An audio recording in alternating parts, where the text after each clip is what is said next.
अभय चरणारविंद भक्ति वेदांत स्वामी प्रभुपाद की अनंत कोटि वैष्णव विंद की ग्रंथराज श्रीमद् भागवतम की विदाय गौर प्रेमानंदे।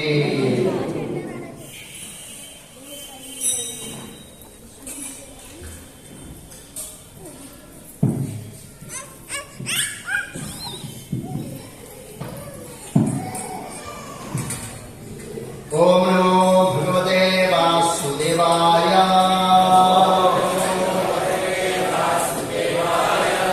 ओम नमो भगवते वासुदेवाय। ओम नमो भगवते वासुदेवाय। श्रीमद् भागवतम स्कंद 4 अध्याय 31 परचेताओं को नारद जी का उपदेश। श्लोक संख्या 19। दया सर्वा भूतेषु संतुष्टया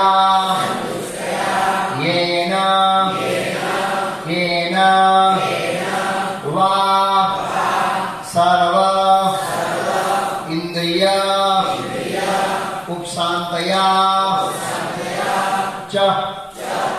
तुष्यन्ति आसु जनार्दनः दया सर्वभूतेषु संतुष्टयायेन केन वा सर्वेन्द्रियोपशान्तया च तुष्यन्ति आसु जनार्दनः दया सर्वभूतेषु संतुष्टयायेन केन वा सर्वेन्द्रियोपशान्तया च तुष्यन्ति आसु जनार्दनः दया सर्वभूतेषु संतुष्टयायेन केन वा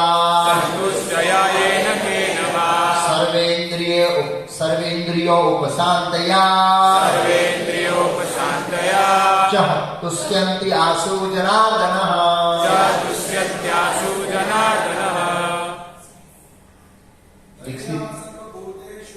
दया सर्वभूतेषु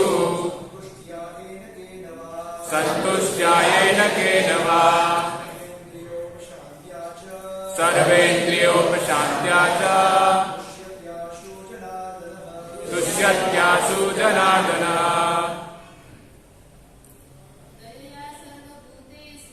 दया सर्वभूतेषु संतुष्टयायेन केन वा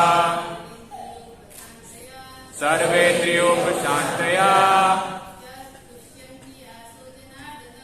च तुष्यत्यासु जनार्दनः। शब्दार्थ अनुवाद और तात्पर्य श्रील भक्ति वेदांत स्वामी प्रभुपाद इस्कॉन संस्थापक आचार्य द्वारा दया दिखाने से सर्वभूतेषु समस्त जीवों पर संतुष्टया संतुष्ट होने से येन केन वा किसी न किसी तरह सर्वेन्द्रिया समस्त इंद्रिया उपशान्तया वश में करके च भी तुष्यन्ति संतुष्ट होता है आसु तुरंत जनार्दन समस्त जीवों के स्वामी लाइटर पेन से कर लिया। अनुवाद समस्त जीवों पर दया करने से येन केन प्रकार के संतुष्ट रहने से तथा इंद्रियों को वश में करने से मनुष्य जनार्दन भगवान को बहुत ही शीघ्र संतुष्ट कर सकता है। तात्पर्य ये कुछ विधियां है जिनके द्वारा भक्त भगवान को संतुष्ट कर सकता है। इनमें सबसे पहली है दया सर्वभूतेषु अर्थात समस्त बद्ध जीवों पर दया दिखाना। दया दिखाने की सर्वोत्तम विधि है कृष्ण भक्ति को फैलाना। संपूर्ण संसार इस ज्ञान के अभाव से पीड़ित है। लोगों को जानना चाहिए कि भगवान ही समस्त वस्तुओं का मूल कारण है। ऐसा समझकर प्रत्येक व्यक्ति को भगवत भक्ति में लग जाना चाहिए। जो लोग वास्तव में विद्वान है और आध्यात्मिक ज्ञान में प्रगति कर चुके हैं उन्हें संसार भर में कृष्ण भक्ति का उपदेश करना चाहिए, जिससे लोग उसे ग्रहण करके अपने जीवन को सफल बना सके। सर्वभूतेषु शब्द सार्थक है क्योंकि यह न केवल मनुष्यों के लिए वरन 84 लाख योनि में प्रकट होने वाले समस्त जीवों के लिए आया है। भक्त न केवल मानव जाति को लाभ पहुंचाता है अपितु समस्त जीवों को भी। प्रत्येक व्यक्ति हरे कृष्ण महामंत्र के जप से आध्यात्मिक लाभ उठा सकता है। जब हरे कृष्ण की दिव्य ध्वनि का उच्चारण किया जाता है तो पौधे, पशु तथा कीड़े तक लाभान्वित होते हैं। इस प्रकार हरे कृष्ण महामंत्र का उस स्वर से कीर्तन करके मनुष्य समस्त जीवों पर दया करता है। थोड़ा आगे गैप फिलअप कर दीजिए माता लोग, थोड़ा नजीक बैठेंगे तो नींद कम आएगी, तो नींद आने लगता है। इस प्रकार हरे कृष्ण महामंत्र का उस स्वर से कीर्तन करके मनुष्य समस्त जीवों पर दया करता है। संसार भर में कृष्ण भावनामृत आनंद को फैलाने के लिए भक्तों को सभी परिस्थितियों से प्रसन्न रहना चाहिए। नारायण परायण सवेन पुष्प विद्यति स्वर्ग अपवर्ग नरकेश्वपि तुल्य अर्थदर्शिना। भागवतम 6.17.28। इस वक्त शिव जी बोलते हैं, भक्त को उपदेश कार्य के लिए यदि नरक में भी जाना पड़े तो उसे परवाह नहीं रहती। यदि भगवान वैकुंठ में है किंतु वे एक सूअर के शरीर में भी वास करते हैं, नरक में उपदेश करते हुए भी शुद्ध भक्त बना रहता है, क्योंकि निरंतर भगवान की संगति में रहता है। इस दशा को प्राप्त करने के लिए मनुष्य को अपनी इंद्रिया वश में रखनी होती है। जब उसका मन भगवत भक्ति में रत होता है तो इंद्रियां स्वतः वश हो जाती है। ओम अज्ञानतिमिरान्धस्य ज्ञानाञ्जनशलाकया चक्षुरुन्मीलितं येन तस्मै श्रीगुरुवे नमः। नमो ओम विष्णुपादाय कृष्णपृष्ठाय भूतले श्रीमते भक्तिवेदांत स्वामी इति नामिने। नमस्ते सारस्वती देवे गौरवाणी प्रचारिणे निर्विशेष शून्यवादी पाश्चात्यदेशतारिणे। श्री कृष्ण चैतन्य प्रभु नित्यानंद श्री अद्वैत गदाधर श्रीवास आदि गौर भक्तवृंद। हरे कृष्णा कृष्ण कृष्ण हरे हरे, हरे राम राम राम हरे हरे। तो अगली एकादशी को गीता का प्राकट्य दिन है। हम लोग उसको गीता जयंती कहते हैं। गीता जयंती भक्ति सिद्धांत महाराज ने मना किया। जयंती शब्द ओनली फॉर कृष्ण के लिए रिजर्व, नथिंग एल्स। दूसरे किसी चीज और किसी प्रसंग के लिए इवन बलराम जी, भगवान राम इत्यादि किसी को भी लागू नहीं होता। जयंती एक ज्योतिष शास्त्र का शुभ घड़ी का नाम है। जयंती जो है वो शुभ मुहूर्त का नाम है, और वो मुहूर्त इस भौतिक दुनिया में ब्रह्मा जी के एक दिन में एक बार ही प्रकट होता है। वो शुभ मुहूर्त है। शुभ मुहूर्त में ग्रह अपनी अपनी जगह पे होते हैं। ग्रह जो है वो एकदम शुभ अवसर पर रहते हैं। सभी ग्रह, ये मंगल शनि वनि ये सब सही जगह पर आ जाते हैं। तो वो ब्रह्मा जी के एक दिन में एक बार ही शुभ स्थिति पर आते हैं, बाकी सब अशुभ स्थिति पर रहते हैं। निसंदेह भगवान राम इत्यादि जब अवतार ग्रहण करते हैं तब ग्रह बहुत शुभ होते हैं, लेकिन जो जयंती के समय पर शुभ होते हैं वो शुभ नहीं होते दूसरे अवतारों में भी। वो सब ग्रह कृष्ण के लिए रिजर्व है। कृष्ण जब प्रकट होते हैं तभी वो अपनी स्थिति पर आते हैं ऐसे। तो इसके उपलक्ष्य में हम आज ये चर्चा करेंगे। ये श्लोक का बैकग्राउंड आपको बता देता हूं। ये श्लोक नारद जी परचेताओं को उपदेश देते हैं। परचेता राजा प्राचीन दही के पुत्र थे, जिसकी कथा चौथे स्कंद में आती है। नारद जी ने राजा परिचित देव को उपदेश दिया। उसके पत्नी का नाम भूल गया, सुंदर पत्नी थी वो, और उनके गर्भ से 10 पुत्र उत्पन्न हुए परचेता। और परचेता जैसे ही कुमार अवस्था में थे तो वैदिक संस्कृति के अनुसार आध्यात्मिक ज्ञान लेने के बाद राजा सत्ता ग्रहण करता है, ताकि प्रजा का शोषण ना करे। क्या ना करे? आजकल सब प्रजा का शोषण हो रहा है क्योंकि किसी ने भी आध्यात्मिक ज्ञान लिया नहीं। तो प्रजा का शोषण ना हो इसलिए तो वो गए थे तपस्या करने के लिए एक सरोवर के पास, और वहां पर शिव जी की भेंट हुई। बहुत सारे लोग पूछते हैं कि हमें सदगुरु कैसे मिलेगा। ईश्वर सर्वभूतानां हृदय से अर्जुन दृष्टि, परमात्मा में भगवान हमारे हृदय बैठे हैं। अगर हमको एक सनिष्ठ गुरु की खोज है, भगवान मिला देंगे। ध्रुव महाराज की कथा है। और यहां पर ये लोग खोज रहे थे कि हम लोग गृहस्थ आश्रम में जाने वाले हैं और हम राजा बनने वाले हैं। को ज्यादा ज्ञान होना चाहिए, सामान्य व्यक्ति से रिस्पॉन्सिबल व्यक्ति को ज्यादा ज्ञान होना चाहिए। तो ज्ञान देने के लिए एक गुरु चाहिए, तो भगवान ने शिव जी को भेज दिया। किसको भेज दिया? हिंदू गुरु, चार संप्रदाय के आचार्य में से एक आचार्य, रुद्र संप्रदाय भेजा। और ऐसा नहीं हो शिव जी ने कहा कि ओम नमः शिवाय का जप करो, नहीं लिखा है इसमें, भगवान कृष्ण का मंत्र दिया। किसका मंत्र दिया? और वो शिव जी की आज्ञा के अनुसार उन्होंने 10,000 साल तक समथिंग तपस्या किया और उसके बाद वापस आए घर। अब वो 10,000 साल में बूढ़े नहीं होंगे, नहीं, वो तो सत्य का कथा है। और तपस्या किया, घर आए, गृहस्थ आश्रम में प्रवेश किया। जैसे पांडवों की एक पत्नी थी द्रौपदी, ऐसे उनकी भी एक पत्नी थी। 10 बच्चे था उनकी, एक ही पत्नी थी। जब द्रुपद महाराज विचलित हुए थे कि मेरी पुत्री के 5 पति, तब ये एग्जाम्पल दिया गया था प्रचेताओं का कि ऐसी इतिहास में घटना होती है।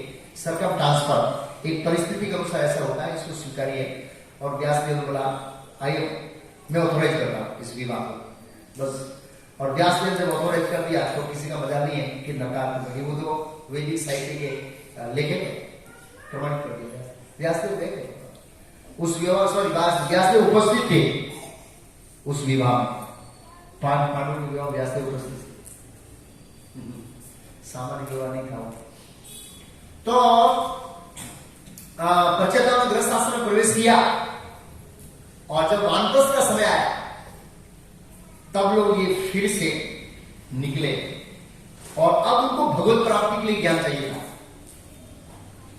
सीजे ने ज्ञान दिया था लेकिन गृहस्थ आश्रम के झमेले में भूल गए। तो उन्होंने हृदय में इच्छा किया कि प्रभु अभी हमको आपको प्रसन्न करना है, क्या करें? भगवान ने नारद जी को भेज दिया दूसरी बार। किसको भेजा? वन में नारद जी मिल गए। नारद जी को पूछा कि हम भगवान को कैसे प्रसन्न कर सकते हैं। तो पूरा चैप्टर उपदेश है लेकिन पूरा सार इसमें है, इस श्लोक में है। कई बार लोग पूछते हैं कि प्रभु हम कृष्ण भक्ति में प्रवृत्ति कैसे करें, इसका जवाब इसमें है। इसके अगले श्लोक में 18वें श्लोक में बताया नारद जी ने कि व्यक्ति को भगवान की सेवा करना चाहिए उनको प्रसन्न करने के लिए। तो प्रचेताओं ने मानसिक प्रश्न किया कि कैसे सेवा करें, क्या सेवा करें? सबसे बड़ी क्या सेवा है? दया सर्वभूतेषु, सभी जीवों पर दया दिखाना। ये तीन चीज बताई है। समस्त जीवों पर दया करने से 3 बार से आया। यह प्रकार से शत्रु रहने से तथा इंद्रियों को वश में करने से 3 है और तीनों लिंक है। ये ऊपर वाला तभी होगा जब उसके नेक्स्ट लाइन होगा, उसका नेक्स्ट वाला तभी होगा जब उसके नेक्स्ट वाला होगा। आप समस्त जीवों पर तभी दया कर सकते हैं जब आप जो भगवान ने आपको परिस्थिति दी है उससे आप संतुष्ट रहेंगे, तो नहीं तो आप प्रचार नहीं कर सकते। आप संतुष्ट कब रह सकते हैं? भगवान ने जो परिस्थिति रखी है जब आपकी इंद्रिया वश में होगी तब। तो ये सीक्वेंस में है। ऐसा नहीं है कि जिसकी इंद्रिया वश में नहीं है वो दया दिखा सकता है, नहीं। 2 लोग होते हैं, एक दया करने वाला, एक शोषण करने वाला। अगर आपके हृदय में दया नहीं है तो शोषण है, और अगर आपके हृदय में शोषण नहीं है तो दया है। दोनों एक हृदय में बैठ ही नहीं सकते। शुरुआत में हो सकता है 50-50, पर अल्टीमेट तो दया। दया सर्वभूतेषु, आप जितनी दया को बांटेंगे उतनी ही भगवान आपके ऊपर दया करेंगे। अब दया क्या करनी है? बहुत सारे संसार में लोग भूखे लोग हैं, घर के बिना लोग हैं, एजुकेशन के बिना लोग हैं, बहुत सारे लोगों के पास दवा नहीं है। क्या वो देना दया है? ना, यहां उस दया की बात हो ही नहीं रही है। क्योंकि ये जो मानव सेवा है उसको तो व्यासदेव ने भागवत में प्रवेश करने ही नहीं दिया, दूसरे श्लोक में काट दिया। नहीं, तीसरे श्लोक में धर्मो प्रोजित केतो धर्म को काट दिया भागवत में। जब भागवत में दया का प्रश्न आता है तो समझना चाहिए कृष्ण भक्ति जो जीव का मूल दुख का कारण है। हम इसलिए भूखे हैं, हमको इसलिए मेडिसिन की जरूरत है, हमारे पास इसलिए घर नहीं है। ये जितनी भी समस्या है उसका मूल कारण है कि हम कृष्ण से अलग हो गए, दैट्स ऑल। और कोई कारण नहीं है समस्या का, और ये समस्या हल हो जाएगी कि दूसरी ऑटोमेटिक हो जाएगी। प्रभुपाद जी तात्पर्य जबरदस्त लिखा है, या देख सकते थे, ये कुछ विधियां हैं जिनके द्वारा भक्त भगवान को संतुष्ट करता है। इसमें आंसू शब्द का प्रयोग है, तुष्यंती च भी, तुष्यंती, तुष्यंती वाले संतुष्ट होते हैं। आंसू मतलब लिखा है तुरंत, अभी गीता दे दो अभी भगवान संतुष्ट हो जाएंगे। अभी गीता बांटो अभी संतुष्ट, ऐसा नहीं अभी गीता बांटो 1000 साल बाद संतुष्ट, ऐसा नहीं।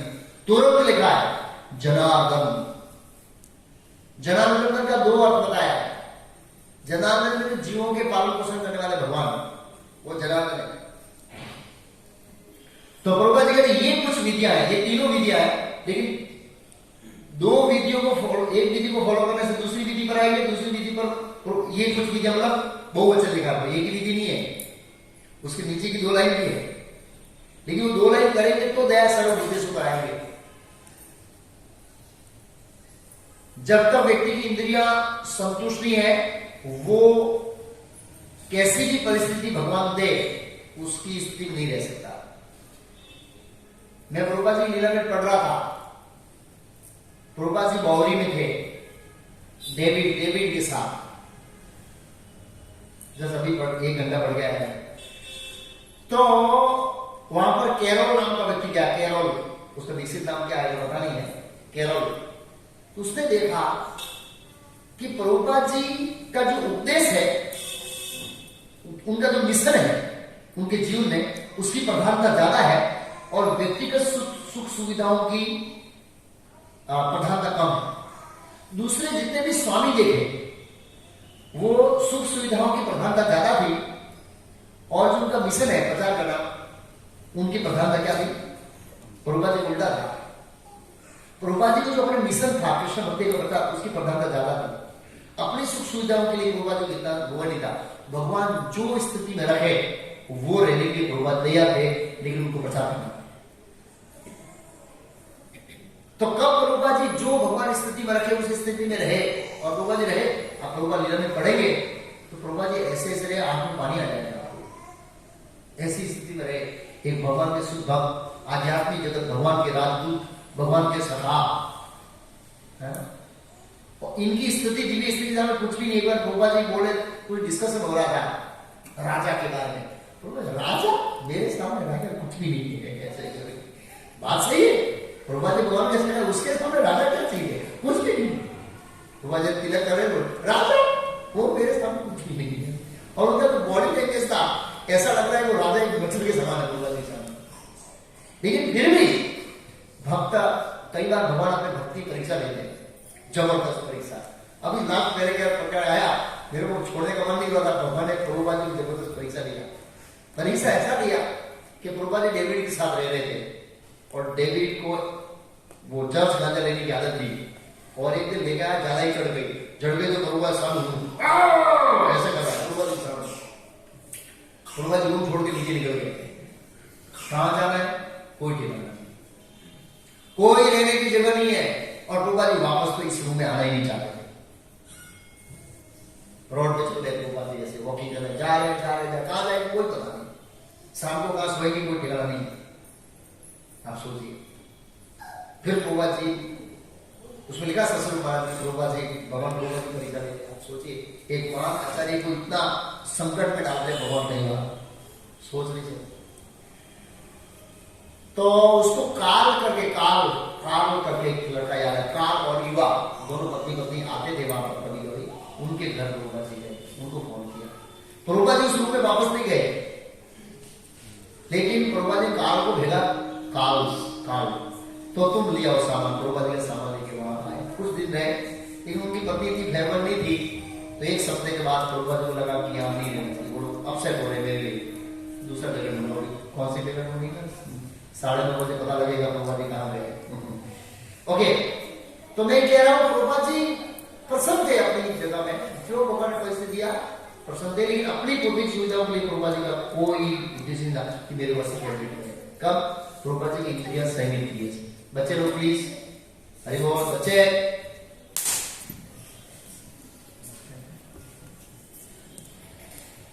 तो प्रभुपाद जी को अपनी सुविधा के लिए कोई नहीं पड़ी, तो ये जो अपनी इंद्रियों को वश में रखता है वो कभी दूसरे का शोषण नहीं करेगा, अपने इंद्रिय भोग के लिए कभी शोषण नहीं करेगा।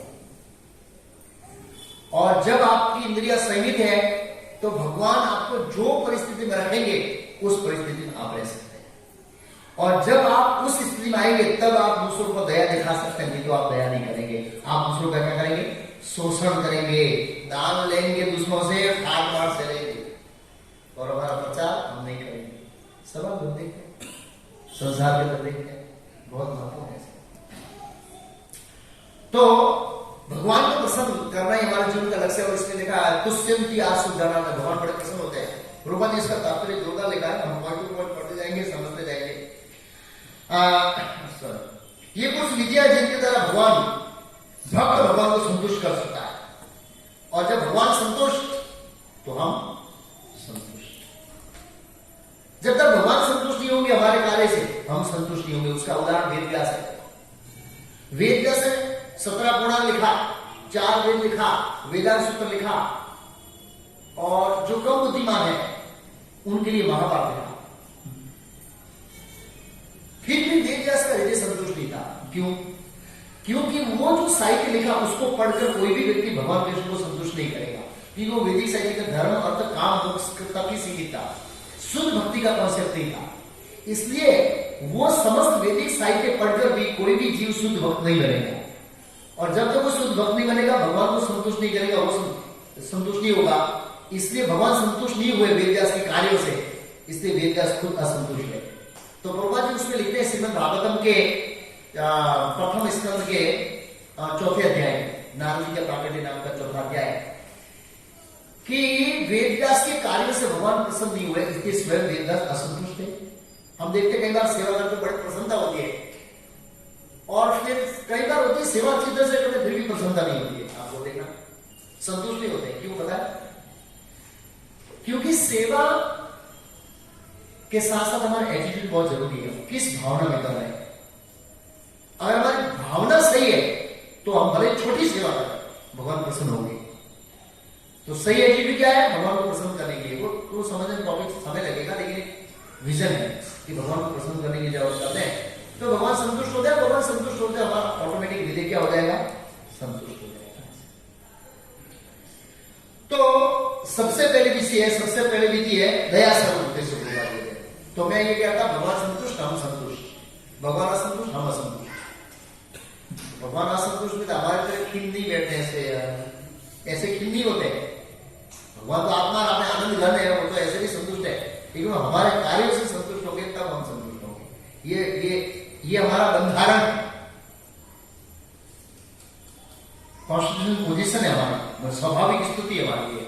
भगवान संतुष्ट हम संतुष्ट। ऐसे दया सर्वभूतेषु होता, समस्त बद्ध जीवों पर दया दिखाना। भगवान प्रसन्न होंगे दया दिखाने से, तो दया को बांटना चाहिए। तो बोले कि दया दिखाने की सर्वोत्तम विधि, दया के अलग अलग स्तर है ना। ये कोई पीड़ा भोग रहा है तो उसको मेडिसिन देना, कपड़ा देना, ये भी दया का स्तर है, लेकिन मोरालिटी बेस पर है। इससे उसकी समस्या का समाधान परमानेंट नहीं होगा। मैंने इसको कई बार अलग अलग दृष्टिकोण से समझाया। लेकिन कृष्ण भक्ति देना वो दया का सर्वोच्च स्तर है। अलग अलग स्तर पर दया हो सकती है। सर्वोच्च स्तर क्या है? कृष्ण भक्ति देना। क्यों? तो गोपियां कहती है तावकथामृतम तप्त जीवनम कविभिरीडितम कल्मषाहम सर्वण मंगलम श्रीमदागतम भूरि गणंती भूरिदा जन भूरिदा दान देने वाले चला में स्पर्शन। गोपियों के स्टेटमेंट के अनुसार सर्वोपरि दयावान व्यक्ति या सर्वोपरि दानी वह है जो कृष्ण कथा का दान करता है। ये गोपियां, और इस दुनिया के अंदर गोपियां कृष्ण की सर्वोच्च भक्त है, और गोपियों की नजर में सबसे बड़ा दानी और सबसे बड़ा दयालु व्यक्ति वही है जो कृष्ण कथा का क्या करता है? वितरण करता है। इवन श्रीमद् भागवत में श्लोक है, कहीं भूल गया ढूंढा था, बहुत सुंदर श्लोक है। उस श्लोक में कहा है कि जब तक आपके हृदय में पूर्ण दया प्रकाशित नहीं हो जाती आप वैकुंठ में प्रवेश नहीं कर सकते। क्यों? क्योंकि जब तक हमारे हृदय में दया नहीं है हम दूसरों का शोषण करेंगे। ऐसा नहीं है 10% दया वाला वैकुंठ जा सकता है, जिनके हृदय में 100% दया नहीं है दूसरे जीवों के प्रति, 100% जितनी दया होना चाहिए शास्त्र अनुसार 100%, तो आप वैकुंठ में प्रवेश नहीं कर सकते, क्योंकि वहां जाकर आप शोषण करेंगे तो शोषण भौतिक जगत में होता है, वहां पर नहीं होता है, तो आप भौतिक जगत में ही रहेंगे। ये बहुत महत्वपूर्ण है। हाँ, तो दया दिखाने की सर्वोत्तम विधि है कृष्ण भक्ति का प्रचार करना।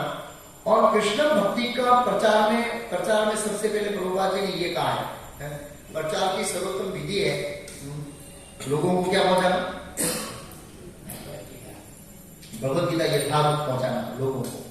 अब जब ये भगवत गीता यथारूप देंगे तो ये वो पढ़ेगा और सुधरेगा। हम देखते हैं ज्यादातर लोग कृष्ण भक्ति में टिके हुए आए हैं प्रभुपाद जी की पुस्तकों को पढ़ के, ज्यादातर और टिक रहे। अभी हम लोग पुस्तक पढ़ते हैं तो जीवन तो शक्ति मिलती है, हमको पोषण मिलता है, क्योंकि जीव का स्वभाव है ज्ञान में स्थित रहना। क्या रहना? ज्ञान में स्थित रहना। सत्य चित्त और आनंद से हम भरे हुए हैं, तो आनंद में रखना, ज्ञान में रहना और मरना नहीं। क्या नहीं करना? मरना नहीं, वो जीव का स्वभाव। जब इसलिए जब हम ज्ञान में स्थित रहते हैं तो आनंदित रहते हैं। जब हमको अच्छा पढ़ लिया, अच्छा बोले जाए, बड़ा प्रसन्न रहते हैं लोग सत्संग के अंदर। जब अज्ञान में तो मेंटल स्ट्रेस इत्यादि हम लोग अनुभव करते हैं इस वजह से। तो कृष्ण भक्ति का पहला मतलब ये भगवत गीता लोगों को देना। प्रभुपाद जी कहते हैं संपूर्ण संसार इस ज्ञान के अभाव से पीड़ित है। संपूर्ण संसार को पीड़ा भुगत रहा है। ये छोटी छोटी पीड़ा है, ये सेकेंडरी है, प्राइमरी पीड़ा नहीं है। प्राइमरी पीड़ा है कि हम कृष्ण से दूर हैं, और कृष्ण के साथ हमारा जब संबंध स्थापित हो जाएगा, ये पीड़ा ऑटोमेटिक समय के अनुसार चली जाएगी। लोगों को जानना चाहिए कि भगवान भी सभी वस्तुओं के मूल कारण है। लोगों को ये पता होना चाहिए। शंकर दास अधिकारी इस श्लोक में प्रवचन दिया था और बता रहे थे कि बस आप लोगों को जाके ये बताओ कृष्ण ही परम भगवान, बहुत हो गया। पूरा संसार खाली इतना जान लेगा ना, बड़े भक्ति ना करे, कृष्ण ही परम भगवान है, दैट्स ऑल, बहुत कल्याण है। तो यहां पर बताया मूल कारण है। ऐसा समझकर प्रत्येक व्यक्ति को भगवत भक्ति में लग जाना चाहिए कि कृष्ण मूल कारण है। ये समझकर सबको कृष्ण भक्ति में लग जाना चाहिए। जो लोग वास्तव में विद्वान है, क्या है? हम सब लोग विद्वान है, भले गीतों का एक भी श्लोक नहीं आता है, फिर भी हम विद्वान है। क्यों बताए? वेदे से सर्वे अब नहीं वेद क्यों? वेदों का सार क्या है? कृष्ण को जाना, वेदे से सर्वे अब नहीं वेद क्यों? मैं वेदों के अंदर जानने के लिए चीज हूं, और जब आपने जान लिया कृष्ण भगवान है तो आप परम हो गए। परम जी राधा गुरु दास के एक शिष्य था, वो सेक्रेटरी के रूप में उनके साथ जाना चाहता था, सेवा करने के बाद अपनी विदेश।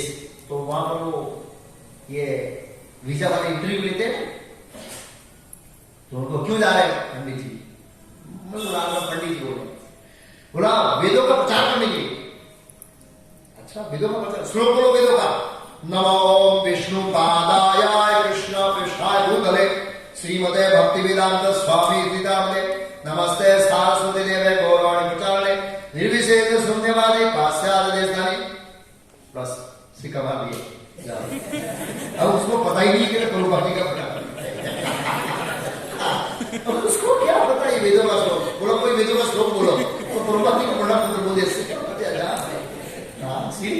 राधा गोविंद कि प्रभुपाद जी के प्रणाम मंत्र में कितना पावर है कि वीजा मिल गया उसको। यहाँ पर लोगों लाखों रुपया खर्च करते थे, वीजा नहीं मिलती है। परमात्मा है ना, देख बैठे। तो कहने का मतलब वेदे से सर्वम वेद, ही वेदों का सार है। तो प्रभुपाद जी के विद्वान है, वो व्यक्ति विद्वान है। और वेद पढ़कर आप ये नहीं समझे कृष्ण भगवान, कृष्ण कौन है, वेदों का पढ़ने का कोई जरूरत नहीं, यूजलेस आचार्य कहते हैं। ऐसा समझो कहा करो जो लोग वास्तव में विद्वान है और आध्यात्मिक ज्ञान में प्रगति कर चुके हैं। हम लोग सामान्य लोगों की नजर में प्रगति कर चुके हैं। अच्छा, उन्हें विद्यानगर में नहीं, प्रभुपाद जी के आनंद में नहीं, गुजरात में नहीं, भारत में नहीं, प्रभुपाद जी बहुत ब्रॉड माइंड चलते थे। प्रभुपाद जी का विजन बहुत बड़ा था। प्रभुपाद जी क्या लिखा? उन्हें संसार भर में कृष्ण भक्ति का उपदेश करना चाहिए। किसमें उपदेश करना चाहिए?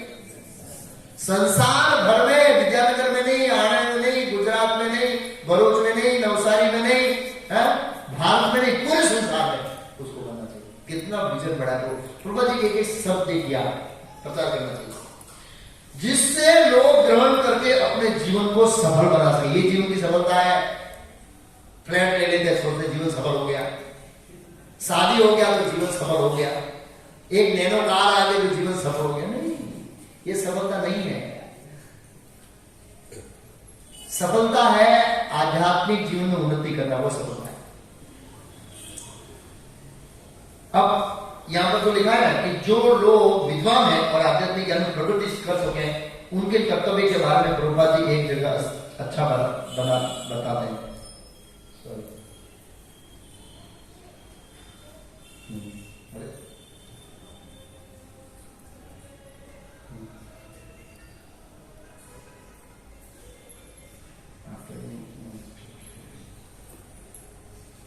बहुत बड़ा करना पड़ेगा, बहुत जबरदस्त लिखा प्रभुपाद जी। ये कहां पर लिखा है पता है? ये लिखा है श्रीमद् भागवतम के 6ठे स्कंद में। कौन से स्कंद में? 6ठे स्कंद में। मेरे पास लाइटर नहीं है लेकिन मैं पढ़ूंगा। चाणक्य पंडित का कहना है सनम इते वर्म त्यागो विनाशे नियते सती। इस संसार की प्रत्येक वस्तु नष्ट हो जाएगी, अतः प्रत्येक वस्तु का उपयोग सत्य कार्य के लिए करना चाहिए। किसके लिए करना चाहिए? यदि कोई ज्ञान में उन्नत है, यहां प्रभुपाद ने लिखा क्या? जो आध्यात्मिक ज्ञान में उन्नत है, ये प्रभुपाद यहां लिखा, ये प्रभुपाद दूसरी बात लिख रहे हैं यहां पर। यदि कोई ज्ञान में उन्नत है तो उसे सत्य कार्य के लिए कुछ भी न्यौछावर करने के लिए तत्पर रहना चाहिए। कुछ भी मतलब प्राणे अर्थे धिया वाचा, कुछ भी न्यौछावर करने के लिए तैयार रहना चाहिए। इस समय संपूर्ण विश्व, प्रभुपाद जी सब देखिए, ईश्वर विहीन सभ्यता के दौर में रहने से भयानक स्थिति में, वास्तव भयानक है। दूसरा वायरस आ रहा है। ये वायरस 2031 तक नहीं जाएंगे, याद रखना। और ये वायरस आएंगे, दूसरा वायरस आएगा। अब इस संसार से वायरस निकलने वाला नहीं है। समय समय पर लॉकडाउन आएगा, लोग फाइनेंशियल क्राइसिस से मरेंगे। लॉकडाउन नहीं रखेंगे तो वायरस से मरेंगे। मरना तो है ही, बस तो नहीं सकते, हमारा कोई नहीं है। क्यों वायरस आ रहा है? एक के बाद एक समुद्र में दबाव आ रहा है, तूफान आ रहा है, एक के बाद दूसरा तैयार हो रहा है उड़ीसा में, पता है? क्यों? पाप इतना बढ़ गया है, कोई कल्पना नहीं है। परम पूज्य भक्ति विलास महाराज ने 10 हम जो लीडर है उनको मेल भेजा। महाराज ने बहुत दुख व्यक्त किया कि संसार की स्थिति कितनी बिगड़ रही है। मतलब लीडरों को सचेत किया, सावधान हो जाइए। वो मेल ऐसा था कि लंदन में एक यूनिवर्सिटी, इस यूनिवर्सिटी ने एक नया कोर्स इंट्रोडक्शन किया। कौन सा कोर्स पता? How to became great prostitute, वेश्या कैसे बनना है, उसका कोर्स। अब संसार कहां जाएगा? 3200 लड़कियों ने फॉर्म भरा, 3200 लड़कियों ने फॉर्म भरा, क्योंकि उनके पास कोई साधन नहीं है। वेश्या कैसे बना जाए, उसका कोर्स एक यूनिवर्सिटी ने इंट्रोडक्शन किया है। सोचिए आप क्या भविष्य होगा विश्व का। इसमें वायरस नहीं आएंगे, ये तूफान नहीं आएंगे तो क्या होगा? आप सोचिए, बहुत हालत खराब हो रही है इस बारे में। समाज के अंदर पर स्त्री पर पुरुष के संग इतने खराब हो रहे हैं जिसकी कोई कल्पना नहीं, और इसका रिएक्शन सब होता है इस संसार में रहते हैं। तो प्रभुपाद जी यहां पर कह रहे हैं इस समय, मतलब प्रभुपाद जी के समय की बात है जब लिख रहे कमेंट तब, लेकिन इस समय वास्तव में इससे भी डेंजर जोन में है पूरा विश्व, भौतिक दृष्टिकोण से, आध्यात्मिक दृष्टिकोण से। इस समय संपूर्ण विश्व ईश्वर विहीन सभ्यता के दौर में रहने से भयानक परिस्थिति में। आप सोचिए, वायरस तो कुछ नहीं है, और बड़ी समस्या है। कृष्ण भावनामृत आंदोलन को ऐसे अनेक विद्वान पुरुषों की आवश्यकता है। जो प्रभुपाद बोले इस लोग में, जो लोग वास्तव में विद्वान है, सेम प्रभुपाद डिबेट कर रहे हैं। ये चौथा है और ये छठा है। ये है कौन मुनि, वो हड्डिया दिया नाम क्या है उसको, दधीची मुनि, और देवताओं के संवाद में ये टॉपिक चल रहा है। दधीची मुनि ने देवताओं की रक्षा के लिए अपना शरीर बलिदान कर दिया, दे दिया।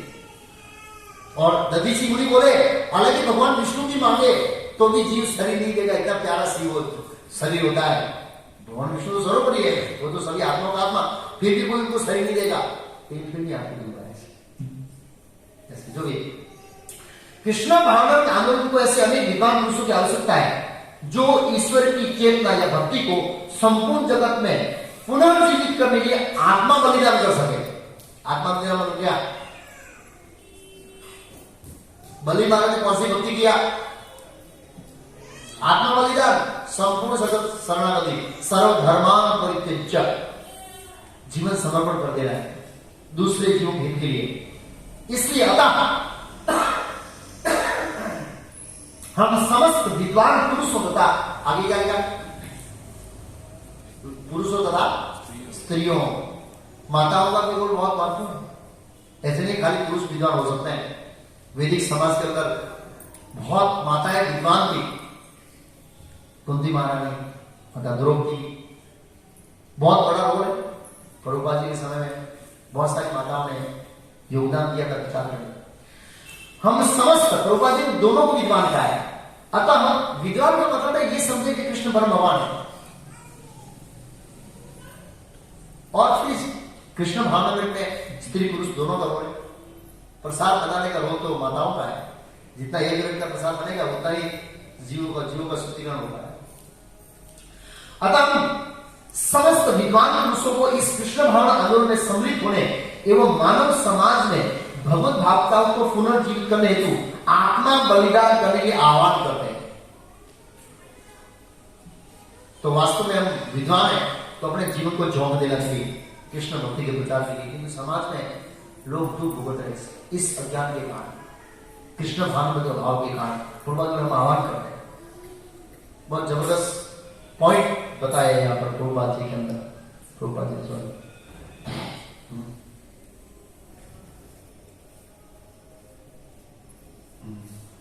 ओके, प्रभुपाद आगे लिखते हैं इसमें सर्वभूतेषु शब्द सार्थक है, क्योंकि यह न केवल मनुष्य के लिए इससे दया है। अच्छा, दया के बारे में इसमें श्लोक है, सॉरी, और आगे डिस्कशन होगा उसमें दया के बारे में। ये श्लोक है, क्या कहा है?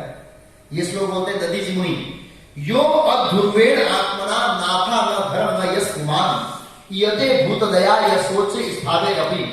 हे देवो, जो न तो दुखी प्राणियों पर दया दिखाता है, न धार्मिक नियमों का या अक्षुण कीर्ति के महान कार्य के लिए अपने नश्वर शरीर की बलि कर सकता है, वह निश्चय जड़ प्राणियों तब के द्वारा धिक्कारा जाता है। और हम दूसरों पर दया नहीं करते। कई बार ऐसे सोचते हैं कि खाली फ्रंट लाइन में जो विश्लेषण करते हैं वही दया दिखाता है। ऐसा नहीं है। जो भक्तों को लेकर जाता है, गाड़ी चलाता है, वो भी दया दिखाता है। जो व्यवस्था करता है वो भी दया दिखाता है। और जो लोग पुस्तक वितरण बांट कर आते हैं उनके लिए जो प्रसाद बनाता है वो भी दया दिखाता है। ये सब फैक्टर है। खाली लेक्चर देना एक दया नहीं है, दूसरा सब दया है। लेकिन हमारा पूरा पर्पस होना चाहिए कि लोगों तक ज्ञान पहुंचे, लोग ज्ञान को ग्रहण करें, क्योंकि लोग ज्ञान ग्रहण करने से ही सुखी होंगे, तब तक नहीं होंगे। और उस ज्ञान ग्रहण करने के लिए जो जरूरी है वो हेल्प करता है, वो दया का पार्ट। मैंने कई बार बताया, एक बार जब इसको मैं नया था मुझे लेक्चर देना नहीं आता था, लेकिन मेरे गुरु भाई थे स्वरूप दामोदर, अभी वापी में, बड़े अच्छे लेक्चर थे वो, अच्छे स्टूडेंट को पकड़ लेते थे। तो मैं कहता भाई तू लेक्चर दे, मैं बच्चों को पकड़ता हूँ, मैं प्रसाद बनाता हूँ। उससे मतलब कुकिंग आता था, और प्रसाद मैं बनाता हूँ, तू खाली लेक्चर दे बस। तो वो लेक्चर देते थे, मैं बच्चों को लाता था और प्रसाद आता। तो कहने का मतलब ये है कि हम प्रसाद बनाने मदद कर सकते हैं, व्हीकल चला सकते हैं, जो लोग बना रहे उसको साथ में मिलकर मदद कर सकते हैं। ये उनको जो भी मदद चाहिए करने की तैयार रहना चाहिए, वो भी एक दया है। जरूरी हम लोगों को कन्विंस करके भगवत गीता दे वो ही, तो वो तो है ही नहीं सकते, लेकिन उसको सपोर्ट करते हैं, वो भी दया दिखाने के लिए। और प्रभुपाद जी ने दया दिखाने के बारे में उदाहरण दिया इस श्लोक के तात्पर्य में, पूरा पढ़ूंगा नहीं, समझ जाएगा। दो लोगों का उदाहरण, एक तो चैतन्य महाप्रभु 24 साल में स्वर्ग जैसा घर का वातावरण था, और लक्ष्मी जी पत्नी थी, उनका त्याग कर दिया। निसंदेह प्रभुपाद जी हम से आशा नहीं रखते कि हम ये कर ले। कोई बात नहीं, आप लक्ष्मी जी के साथ रहिए और स्वर्ग जैसे घर में रहिए और भी बचा दीजिए। और 6 गोष्ठों में उदाहरण लिखा है मंडलपति के। क्या थे? मंडलपति लिखा है, जैसे श्लोक आएगा, मंडलपति तत्वा पूर्णम अशेष मंडलपति श्रेणी। मंडलपति मतलब करोड़पति, रोडपति, अरबपति, खरबपति है ना, के ऊपर मंडलपति आते। मंडलपति का नाम भर के सोना निकला था उनके घर में। मंडलपति वो अरबपति, खरबपति की श्रेणी का है, नाम है संस्कृत में मंडलपति। सदा तुच्छवत भूतवा दीन गणेश को करुणिया कोपिन गंधाश्रित हो। ऐसे हमारे गोस्वामी थे, मिलियनर ट्रिलियनर थे, लेकिन जीवों के हित के कल्याण के लिए घर का त्याग कर दिया। मंडलपति कहां रहते थे? पेड़ के नीचे, वृंदावन के अंदर। भूतवा दीन गणेश को, दीन लोगों के ऊपर दया करने के लिए अपना जीवन न्यौछावर कर दिया उन्होंने, बलिदान कर दिया, आत्म बलिदान। ऐसे तो प्रभुपाद जी श्लोक के दांत में लिखते हैं, इसी प्रकार जिन लोगों को सुख सुविधा प्राप्त है, जिनके पास फैसिलिटी है, जिनके पास फैसिलिटी बुद्धि है और समय है, उन्हें चाहिए कि पतित आत्माओं को उद्धार हेतु कृष्ण भावना में आंदोलन में समित हो, प्रचार करें।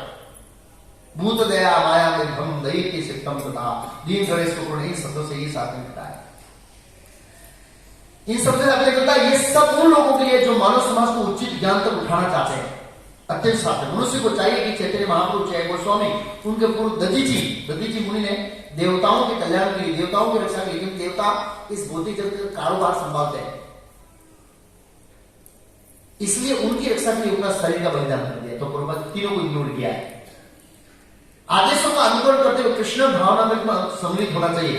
शारीरिक सुख, क्षणिक शारीरिक सुखों के लिए अपने जीवन को व्यर्थ न जान देकर, हम लोग ज्यादातर अपने जीवन को व्यर्थ करवा देते हैं क्षणिक शारीरिक सुख के लिए। ये जो सुख सुविधा है बहुत ही जरूरी, सारा क्षणिक है, उसके लिए हम इतना मेहनत करते हैं, इतना मेहनत करते हैं। एक फ्लैट में तो पूरी लाइफ पूरा लॉन बढ़ते जीवन पूरा। एक भक्त थे मेरे साथ,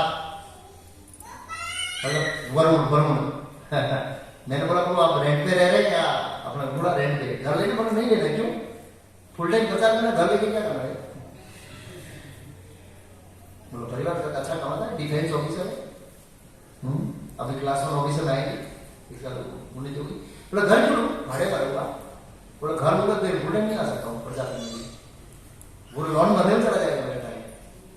तो कहने का मतलब है कि ऐसा नहीं है, फिर भी घर की परिस्थिति वास्तविक देखनी चाहिए, लेकिन कहने का मतलब है कि क्षणिक शारीरिक सुखों के लिए अपने जीवन को व्यर्थ न जाने देकर मनुष्य को चाहिए कुछ अच्छे कार्यों में लगे। अतः इस शरीर को नष्ट होना अंततः, अतः मनुष्य को चाहिए कि इसका उत्सर्ग सारे संसार में धर्म फैलाने के लिए शुभ काम से लिए करें। फिर एक और अच्छा श्लोक है इसमें, यदि कोई मनुष्य दूसरे जीवों के दुख से दुखी होता है और उनके सुख को देखकर प्रसन्न होता है, तो पवित्र परोपकारी महापुरुषों द्वारा ऐसे पुरुष के धर्म को अविनाशी माना जाता है। हम कह रहे वैष्णव जन देने के लिए पीठ पर आई जाने के, वास्तव वैष्णव इसको दूसरों को दुख को जानता है, उनको कहते हैं। फिर अंततः बहुत अच्छा कहते हैं दधीची मुनि फाइनल, अहो दैन्यम अहो कष्टम पारक्य क्षण भंगुरे। तो ये सेम श्लोक युधिष्ठिर महाराज बोले थे, अहो दैन्यम अहो कष्टम, मतलब युधिष्ठिर महाराज खेद व्यक्त कर रहे हैं उस समय, ये जो शरीर है दूसरों के उपकार के लिए बना है, लेकिन मैंने ये राजपाट अपने इंद्रिय भोग के लिए करने के लिए इतने सारे लोगों को मार दिया, इसलिए मैं शोषणकारी व्यक्ति हूं, मैं दयालु व्यक्ति नहीं हूं। हालांकि वो तो दयालु व्यक्ति है, लेकिन वो गिल्टी फील कर रहे हैं, इतने सारे लोगों को मार दिया सिंहासन के लिए, मैं शोषणकारी हूं। भगवान बोले नहीं है, व्यास आधे ईश्वर ऋषि भी, व्यास ने समझाया, ऋषि ने समझाया, दोनों मुनि समझाया, नहीं समझे। और कहा कृष्ण समझाया, ईश्वर है कृष्ण समझाया, बाहर से समझाया, कृष्ण अंदर से बाहर से समझाया, अंदर से नहीं समझाया। अंदर से कहा तुमने गलत किया है, क्योंकि वो पिता भीष्म के पास ले जाना चाहते थे, पिता भीष्म का तुमने गलत नहीं किया, तब मान शांत हुआ। तो इसे हम ऐसे बोले, उन्होंने कहा धिक्कार है मेरे जीवन को, मैंने कितने लोगों का शोषण किया, कितने लोगों को मार कर राज का अधिकार किया। पहले जब ऐसे लोग हुआ करते थे, अपना दोष नहीं होते तो अपने दोषी समझते थे।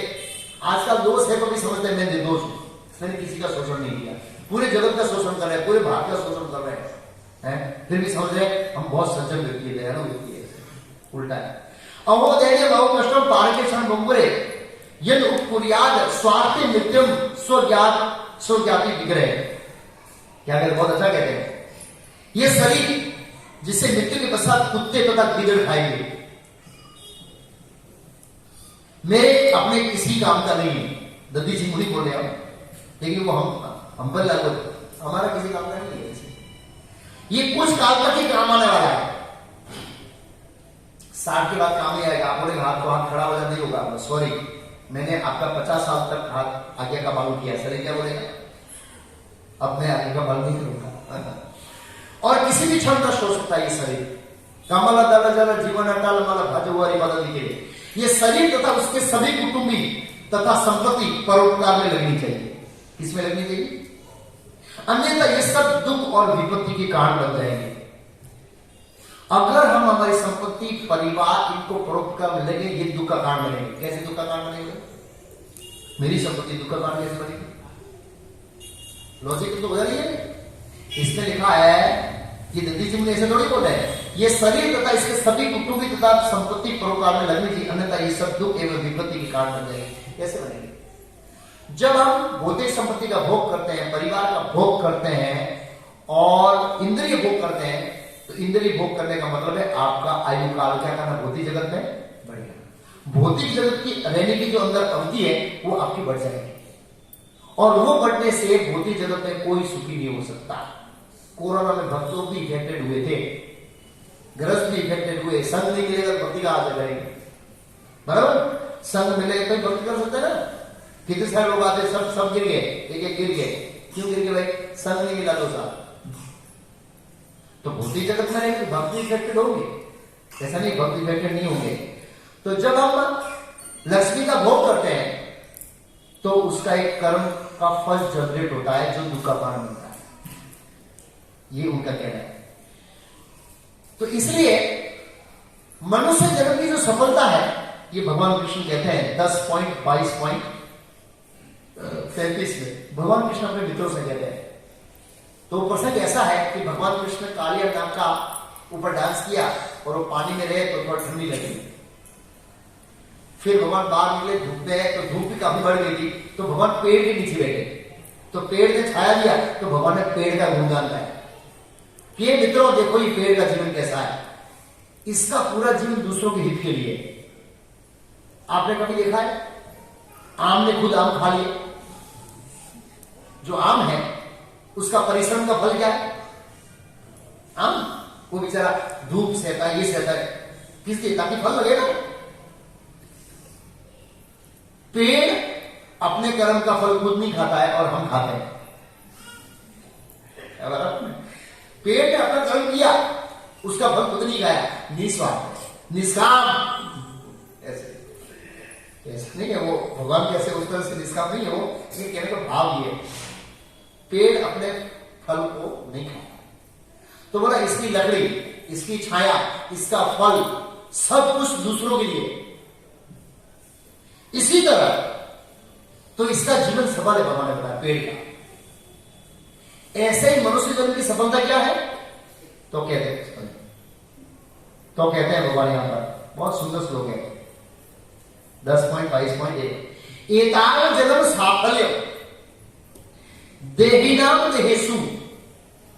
एताव जन्म साफल्य, मनुष्य जन्म की सफलता किसमें है? देहिनाम देहेषु, जिसने ये देहधारी शरीर ग्रहण किया है। प्राणे अर्थे धिया वाचा, सही कल्याण करना चाहिए, आचरण करना चाहिए। एक दिन के लिए नहीं, 2 दिन के लिए नहीं, क्या लिखा है? सदा, हमेशा के लिए दूसरों का श्रेय करने का आचरण करना चाहिए। ये ताव, इसमें मनुष्य जन्म की सफलता है।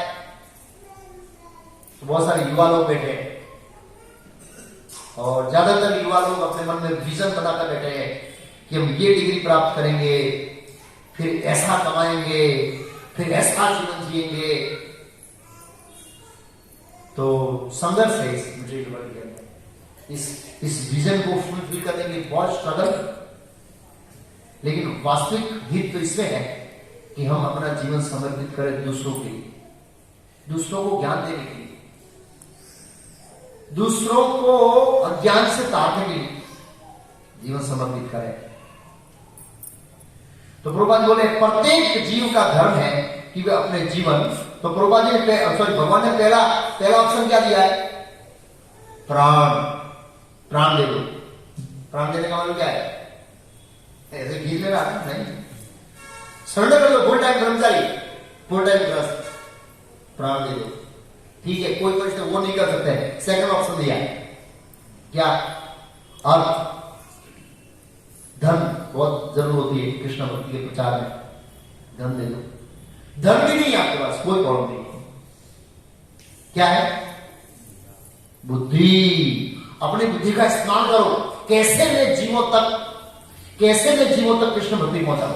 सोचो, हम सोचते कैसे मैं इंद्रिय भोग करूं, कैसे मैं पैसा बनाऊं, 24 घंटा सोचते पैसा बनाने का है। उस बुद्धि के लिए क्या सोचना है? कैसे मैं जीवों को कृष्ण भक्ति पहुंचाऊं। ठीक है, आपका बुद्धि नहीं है, हमारे पास बुद्धि नहीं है, चलो इस लेवल की। तो लास्ट नंबर पास क्या बताया? वाचा। वाणी तो है ना, यहां तो ऐसा कोई नहीं भूंगा है, तर्पण सबके पास वाणी है। तो हम लोग अपनी क्षमता के अनुसार जो हमने सुना है उसके अनुसार, कुछ नहीं है तो सत्संग में ला सकते हैं लोगों को, कुछ नहीं लोगों को बोल सकते हैं हरे कृष्ण का तर्पण। हो गया प्रचार, आपका जीवन समझ। भगवान ने जन्म साफल्य देहम देशु प्राणे दिया वाचा श्रेय आचरण सदा। इस तरह हम क्या कर सकते हैं? जीवों का कल्याण कर सकते हैं। तो प्रभुपाद जी लिखते हैं इस श्लोक के अंदर, दया सर्वभूतेषु, मनुष्य की बात नहीं बताई, सर्वभूतेषु, सभी जीवों पर दया दिखाना चाहिए। खाली यहाँ क्लास में बैठे उनके लिए नहीं, सभी जीवों पर, पेड़ पौधे पक्षी का भी आता है। प्रभुपाद लिखे सर्वभूतेषु शब्द सार्थक है क्योंकि यह न केवल मनुष्य के लिए वरन 84 लाख जीवन में प्रकट होने वाले समस्त जीवों के लिए, सभी जीवों पर दया दिखाना चाहिए। कैसे दिखा सकते हैं? प्रभुपाद के भक्त न केवल मानव जाति को लाभ पहुंचाता है, अभी जो समस्त जीवों को भी, खाली मनुष्य को लाभ नहीं पहुंचाता, समस्त जीवों को। क्योंकि प्रत्येक व्यक्ति हरे कृष्ण महामंत्र के जब से आध्यात्मिक लाभ उठा सकता है। हम कीर्तन करते हैं, पेड़ सुनते हैं, पक्षी सुनते हैं, इसलिए नगर संकीर्तन दिया है प्रभुपाद जी। क्या दिया है? नगर संकीर्तन। पेड़ों पौधों को भी लाभ होता है। प्रभुपाद जी कहते हैं जब हरे कृष्ण की दिव्य ध्वनि का उच्चारण किया जाता तो पौधे, पशु तथा कीड़े तक लाभान्वित होते हैं। कीड़ा भी सुनता है, ऐसा ऐसे हो जाएगा, फिर उसको पता है कि भगवान का नाम है, ये किसी दीवार इसकी रोक नहीं सकती, कोई मिटेरियल ऑब्जेक्ट भगवान के दिव्य नाम को रोक नहीं सकता। सभी लोगों को लाभ होता है। प्रभुपाद जी कहते हैं जब हरे कृष्ण की दिव्य ध्वनि का उच्चारण किया जाता है तो पौधे, पशु तथा कीड़े तक लाभान्वित होते हैं। इस प्रकार हरे कृष्ण महामंत्र का उस स्वर से कीर्तन करके मनुष्य समस्त जीवों पर दया कर सकता है। कुछ नहीं कर सकता और लास्ट में कीर्तन में नाच हो सकते हैं ना, प्रेम से हरे कृष्ण गा हो सकते हैं ना, तो वो भी दया हो गई। तो कम से कम रविवार को एक दिन दया दिखाने के लिए हमारे साथ भी, और वो भी कितना? 2 घंटा, 8 से 10 तक, बराबर। इतनी तो दया दिखा सकते हैं ना, बाकी दया तो अगले जन्म में करेंगे, लेकिन रविवार को कम से कम 2 घंटा जीवों पर दया करने का आप जुड़ सकते हैं। अगर इतने सारे लोग नगर संकीर्तन आएंगे तो विद्यानगर हिल जाएगा, वाइब्रेशन आएंगे, वाइब्रेशन। हाँ, वो जगह का डीजे वाले जाते हैं ना तो बहुत आवाज रखते हैं, तो ये वाइब्रेशन करते हैं। तो ऐसे हरे कृष्ण से वाइब्रेशन होना चाहिए। अब 2-4 जाते हैं हरे कृष्ण ऐसे कोई होता ही नहीं। हाँ, इतने सब नाच रहे हैं तो सोसाइटी का गाल हो गया, इतने सब लोग हैं, इसमें कुछ दम है, आप समझिए। इसलिए प्रभुपाद जी ने एक्सपोर्ट किया, इंपोर्ट किया किनको? व्हाइट हाथी को। इस सोसाइटी वालों को घर से बाहर आने के लिए, क्योंकि लोग टीवी छोड़ने के लिए तैयार नहीं है। अच्छी सीरियल चलती है, सास बहू की, तो बाहर नहीं आता लोग। लेकिन अगर हम जम के कीर्तन कर रहे हैं ना तो सब लोग करे, इतने सारे लोग ऐसे, तो जुड़ना चाहिए दया करने के लिए। फिर प्रभुपाद जी कहते हैं इस प्रकार हरे कृष्ण नाम का उसको से कीर्तन कोई भी मनुष्य समझ में दया करता है। संसार भर में कृष्ण भावना आंदोलन को फैलाने के भक्तों को सभी परिस्थिति में प्रसन्न रहना चाहिए। जो परिस्थिति भगवान ने खड़ी की है उसमें प्रसन्न, मतलब प्रचार करने में जो फैसिलिटी मिले, जो परिस्थिति है उसमें हमको क्या रहना चाहिए, संतुष्ट रहना चाहिए। टूटी फूटी गाड़ी मिली तो भी चलेगा, नैनो मिली तो भी चलेगा, मर्सिडीज मिली तो भी चलेगा, और टेम्पो मिला तो भी चलेगा, पीछे बैठे चल जाएगा। एक एग्जाम्पल है जो भी है। तो इसके बारे में भक्त को किसी भी परिस्थिति में संतुष्ट रहना चाहिए। उसके बारे में शिवजी माता पार्वती जी को कहते हैं कि एक भक्त होता है भगवान का, वो जो परिस्थिति भगवान देते हैं उसमें संतुष्ट रहता है। तो वो प्रसंग ऐसा है कि चित्रकेतु महाराज, संकर्षण भगवान ने चित्रकेतु महाराज को एक विमान दिया था जिससे होता है कि घूम सकता था। तो ऐसे घूमते हुए हिमालय में गए तो शिव जी अपनी माता पार्वती जी को जानवर बैठ के लेक्चर दे रहे थे, यहाँ पर लेक्चर दे रहे थे। तो उन्होंने ऐसे एक मित्र के रूप में थोड़ा टॉन्ट मारा, वाह कहना पड़ेगा है, स्त्री को जगह पर बिठा के कथा कर रहा है, बेबी मन विचलित नहीं हुआ, मतलब उनका वो था। अब माता पार्वती जी को बुरा लग गया, उसने श्राप दिया कि आप असुर योनि में जाएंगे। तो विमान से नीचे उतरे और प्रणत किए, देवी प्रणाम, धन्यवाद। बड़े प्रसन्न मुख से उन्होंने उसको स्वीकार किया और फेस पर कोई चेंजेस नहीं आया। और जब चित्रकेतु महाराज चले गए और सीधे माता पार्वती को देखा, ये विष्णु के भक्त हैं, किसी भी परिस्थिति में रहेंगे ना विचलित नहीं होंगे। क्या लगा उसने सीधे नारायण पारायण, जो नारायण के अंदर पारायण रहता है, सर्वे सभी लोग न कुछ चलो विभ्यति कभी डरते नहीं, नरक में जाकर नहीं डरेंगे, स्वर्ग अपवर्ग नरकेष्वपि तुल्य अर्थदर्शी, ना वो स्वर्ग में रहेंगे, नरक में रहेंगे, कोई भी स्थिति में रहेंगे, कभी नहीं डरेंगे। और वो प्रसन्न हंसते हुए चलेंगे। और श्रीजी का अगर चाहते वो सामने श्राप देते थे, ये सिद्ध पुरुष है, साक्षात संदर्शन का दर्शन किया है, सामान्य व्यक्ति नहीं है, फिर भी तुम्हारे श्राप को स्वीकार किया, फिर माता पार्वती गति हो गई ऐसे। लेकिन कहने का मतलब है कि वो बताना चाहते हैं कि भगवान के जो नारायण पड़ो तो वो किसी तरह से डरते नहीं। प्रभुपा जी एक बार लंदन गए, प्रेस रिपोर्टर ने पूछा व्हाट अबाउट लंदन के बारे में आपका क्या स्टेटमेंट है। प्रभुपा, दिस इज हेल, नरक है, क्योंकि सूर्य नहीं दिखता है, नरक में सूर्य नहीं है और लंदन में भी सूर्य नहीं है, काला काला रहता है। बीजू कैसे, अभी तो है थोड़ा प्रकाश, इससे भी काला रहता है।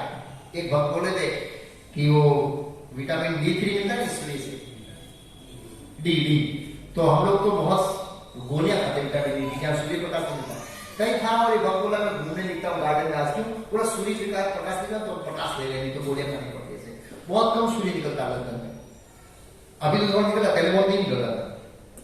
जैसे जैसे गर्मी बढ़ रही है ऐसे ऐसे बहुत निकलेगा। तो जो भी है, तो पूर्वा जी नर और पूर्वा जी और मौरी, जहां पूर्वा जी थे वो क्या था, नर, मौरी नर था। 26 में मौरी लिखा है, वो शराबियों की और जो गांजा वाजा खाते थे वो सब पड़े रहते थे सीढ़ियों के बीच में, पूरा पूरा नर था।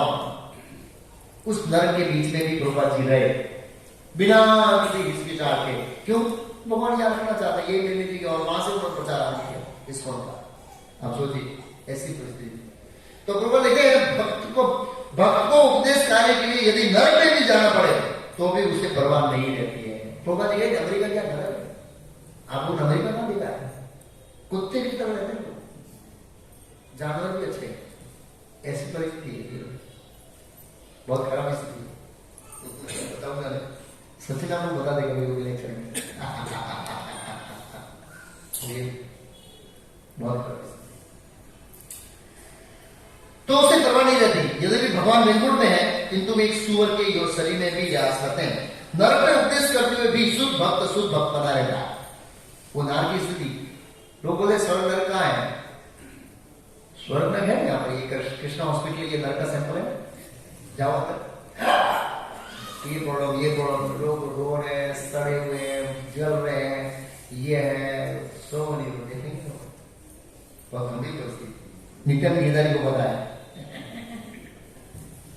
शुद्ध होना था, क्योंकि वो निरंतर भगवान की संगति में था। इस प्रकार इस दशा को प्राप्त करने के लिए ये जो दशा है कौन सी, जो परिस्थिति में भगवान रखेंगे उस परिस्थिति में रहकर प्रचार करना है, ये दशा तभी प्राप्त हो सकती है प्रभुपाद बोले जब हमारी इंद्रिय क्या हो, सही नहीं तो और इंद्रिय कब स्थगित रहेगी? जब हम हमेशा मन हमारा भगवान की सेवा में रहेगा, तब इंद्रिय संतुष्ट रहेगी। अब प्रभुपाद जी कुछ कोट है, मैं पढ़ लेता हूं जैसे थोड़े। अवर मोस्ट इंपॉर्टेंट एक्टिविटी, मैं इंग्लिश में पढ़ूंगा, समझ आएगा। There is no doubt about it, to distribute book is one of most important activity. The temple is not place for eating and sleeping, but a base from which we can send our soldiers to fight with Maya. Fighting with Maya means to drop thousands and millions of books into the lap of conditioned soul. Just like during war time, the bombs are raining from the sky like anything. The greatest welfare activity for all the people of this world, book distribution. सबसे अच्छी welfare activity. What is the use of your 2 minutes of preaching? The person will be here and go away. But if he take a book, he is eternally benefited. These books are so potent that anyone who read them is sure to become Krishna consciousness.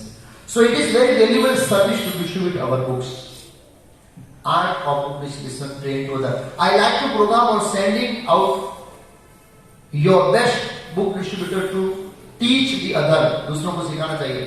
That is the actual process of Krishna consciousness. To train other continues to program, so that in the future every devotee in our movement will be know that art of distributing books. Every devotee Prabhupada चाहते थे. There are no literature throughout the universe like Srimad Bhagavatam. There is no comparison. There is no competition. Every word is for the good of human society. Somehow or other, if a book goes in someone's hand, he will be benefited. Therefore, we are stressing so much. Please distribute books, distribute books, distribute books. Always engage in devotional service with determination. ये कछुआ भी लगा हुआ है. ये क्या है? दृढ़ निश्चय के साथ हमको भगवान की सेवा लगना चाहिए. Knowledge of spirit is the transcendental knowledge of book of this world is material. We are chanting, playing our mridang. It is heard within the rooms or a little more. But this mridang, this book will be book को भी mridang कहते हैं. Will go home to home, country to country, and community to community. ऐसे प्रभुपाद जी कहते. Chanting Hare Krishna with mridang and kartal, this is also kirtan. When you distribute books, that is also kirtan. Hare Krishna. तो ये marathon महीना चल रहा है. ऐसा नहीं कि खाली मैराथन के समय पुस्तक वितरण करने के बारे में नहीं करना चाहिए. हमारे भक्त बारे में बुक डिस्ट्रीब्यूशन करते हैं ऐसे इस वक्त. और बुक डिस्ट्रीब्यूशन एक चीज याद रखना है, जितना हो सके उतना समझाओ उसको, तो पढ़ेगा ज्यादा. अगर हमारा खाली यही उद्देश्य है कि आपको स्कोर बढ़ाना है, तो इतना अच्छा क्वालिटी बुक डिस्कशन नहीं है. समझाओ क्यों पढ़ना चाहिए, और उसके ऊपर थोड़ा जोर डालो कि आप समय मिले उसको पढ़ना. क्योंकि क्या है, भारतीय एक धार्मिक का हृदय होता है. ठीक है, साधु आया ले लो, बस ऐसे नाम बोलेंगे तो अब तो होगा. हाँ, इसलिए तो ना तो कभी वो सत्संग में बुलाते ना आओ ना आ जाओ. तो फिर जब फोन करते हैं 500 लोग आएंगे, आते 200, प्रसाद 500 का बन जाता है. इसलिए जब हम मैसेज करते हैं कि आप कंफर्म करो तो आना हो तो ही बोलो.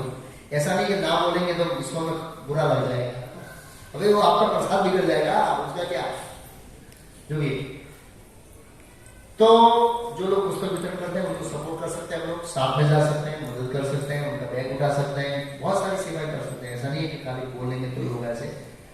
तो प्रसन्नात्मक लोग है, निशा विदाई नानक प्रभु जी इसके जरिए आप इनसे मिल सकते हैं. जोड़ा हुए तो कैसे ये पुस्तक वितरण करना है, कैसे कर सकते हैं.